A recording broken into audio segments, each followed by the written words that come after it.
லலிதா, காரணம் சொல்கிறவங்க காரியம் பண்ணுறதில்லம்மா. இப்போ க்யூவில் நிற்கிறது வந்து நானும் நீங்களும் வேணுன்ட்டு பண்ணலை, அவங்களும் வேணுன்ட்டு பண்ணலை. 9 மணிக்கு ஒரு இடத்துக்கு போகணும் அப்படின்னு சொன்னால் 9 மணிக்கு போகணுமா? ஒரு 62 வயசு இருக்குமா? என்ன வயசு? 67. 67ஆ? இப்போவும் நீங்கள் வந்து ஏதோ ஒரு விஷயத்தை சாதிக்கிறதுக்காக, சாதனை பண்ணுறதுக்காக தான் உயிரோடு இருக்கீங்கம்மா அப்படின்னு சொல்லும்போது, இனிமேல் வாழ்க்கையிலாவது இந்த விஷயத்தை நீங்கள் எடுத்துங்க. இது வரைக்கும் பின்பற்றலாம். எப்போவுமே அடுத்தவனுக்கு சப்போர்ட்டே பண்ணாதீங்க. நான் இது ஏன் இதை வந்து ரொம்ப ஸ்பெசிஃபிக்காக சொல்லணும்னா, நம்மக்கிட்ட இந்த பங்க்சுவாலிட்டின்ற ஒரு விஷயம் இல்லைன்னா அதுக்கு நம்ம காரண காரியங்கள் சொல்லணும்னா நம்ம அடுத்த கட்டம் பிரயாணப்பட முடியாதுமா. சரிங்களா? நீங்கள் சொல்லி நிறைய தெரிஞ்சுக்கினேன், சந்தோஷம். நீங்கள் சொல்லி ஏற்கனவே நல்லா தெரிஞ்சுக்கினேன், ரொம்ப சந்தோஷம். அவ்வளோதான். இப்போ நான் என்ன சொல்கிறேன், அதாவது வந்து நான் ஒன்றும் கடவுள் கிடையாது. நான் ஒரு சாதாரண ஆள். நிறைய தவறு பண்ணி எது தவறுன்னு தெரிஞ்சதுக்கப்புறம் இன்றைக்கி ஒரு நிலைக்கு வந்திருக்கேன். நாங்கள் பியூர் சைவ ஃபேமிலி. நான் சாப்பிட்ட மாதிரி அசைவம் சாப்பிட்டுக்க முடியாது. இதே பாண்டிச்சேரிக்கு நான் குடிக்கிறதுக்காக ரூம் போட்டு இருந்த காலங்கள் உண்டு. இன்றைக்கி நான் சொல்லி ஒரு 2 இப்போ நான் சும்மா கேட்குறேன், எவ்வளோ பேர் நான் சொல்லி அசைவம் விட்டுருக்கீங்க சார்? அட்லீஸ்ட் எவ்வளோ பேர் சார்? நான் சொல்லியா 2, 3, 4, 5, ஒரு 50 பேரில் 5 பேர் விட்ருக்காங்கம்மா. யாராவது குடி விட்ருக்கீங்களா? இன்னும் வரல. குடிகாரெலாம் இனிமேல் தான் தெளிஞ்சு வருவாங்கன்னு நினைக்கிறேன். சரிங்களா?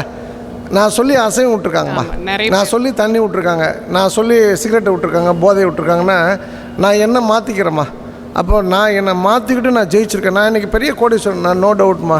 அதற்கு காரணம் என்ன? இந்த பங்க்சுவாலிட்டி. பி சொக்கலிங்கன்னா பங்க்சுவாலிட்டி சொக்கலிங்கம் அப்படின்றது அதோட அர்த்தம்மா. வண்டி லேட்டு, லிஃப்ட்டு லேட்டு, டிராஃபிக் ஆகிடுச்சு, இதெல்லாம் வாய்ப்பே இல்லை. இப்போ நீங்கள் வந்து ஒரு 100 முறை நான் விமானத்தை சரியாக இறக்கிட்டேன், ஒரு முறை தப்பாக இறக்கிறேன்னு சொல்ல முடியுமா? 100 முறை ஆப்ரேஷன் சரியாக பண்ணிட்டேன், ஒரு முறை தப்பாக பண்ணிக்கிறேன்னு டாக்டர் சொல்ல முடியுமா? அதுபோல் இதுக்கெல்லாம் வந்து என்ன சொல்கிறது, ஆப்ஷன்ஸே கிடையாதும்மா. அவ்வளோதான். தேங்க்ஸ். சரிங்களா? நன்றிம்மா. நான் இப்போவும் சொல்கிறேன், எதேச்சாவே வந்து சார் யாருன்னு எனக்கு தெரியாதும்மா. சன்மார்க்க பாலபாடம்னு ஒரு விஷயம் எனக்கு புக்கு கொடுத்துருக்காரு. எனக்கு நான் வள்ளலார் வாழ்ந்த பூமியில் தான் நான் இன்ஜினியரிங் படித்தேன். 88, 92 சார், அண்ணாமலை யூனிவர்சிட்டியில்.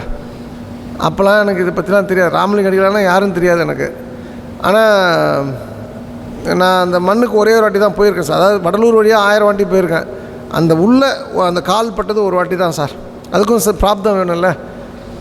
அங்கே போய்ட்டு நம்ம ராமலிங்க அடிகளாரையோ ஜோதியோ தைப்பூச தண்ணி கும்பிடலாம் விசேஷம் இல்லை சார். அவருடைய கொள்கை என்ன, அவர் சொன்ன விஷயம் என்ன அப்படின்னா, தயவுசெய்து உங்கள் லைஃப்பில் அடுத்த கட்டம் போகணுன்னா அசைவம் விட்டுருங்க சார்.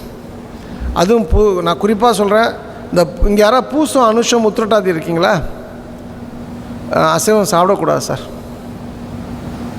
பூசம் வந்து ரொம்ப ஸ்பெசிஃபிக்காக அசைவம் சாப்பிடக்கூடாது, ரொம்ப ஸ்பெசிஃபிக்காகம்மா. நான் எனக்கு தெரிஞ்ச வரைக்கும். அதே போல் புனர்பூசம், விசாகம், பூரட்டாதி, இது குருவோட நட்சத்திரம்னு சொல்லக்கூடிய நட்சத்திரம். இந்த 4 பேரும் இந்த 3 நட்சத்திரமும் சாப்பிடக்கூடாதும்மா. ப்ளஸ் ரேவதிம்மா. ஸோ அசைவம் விட்டுருங்க சார். அது வந்து நல்ல பழக்கம் இல்லை சார். அதுக்கு நிறைய காரண காரியங்கள் இருக்குது. ஏன் கிடா வெட்டுறாங்க, நான் என்ன பண்ணுறது, நீங்கள் 100 காரணங்கள் வைக்கலாம். அசைவம் நல்ல பழக்கம் இல்லை. நீங்கள் அசைவத்தை தவிர்த்து பாருங்கள், உங்கள் வாழ்க்கையில் பெரிய மாற்றம் வரும் சார்.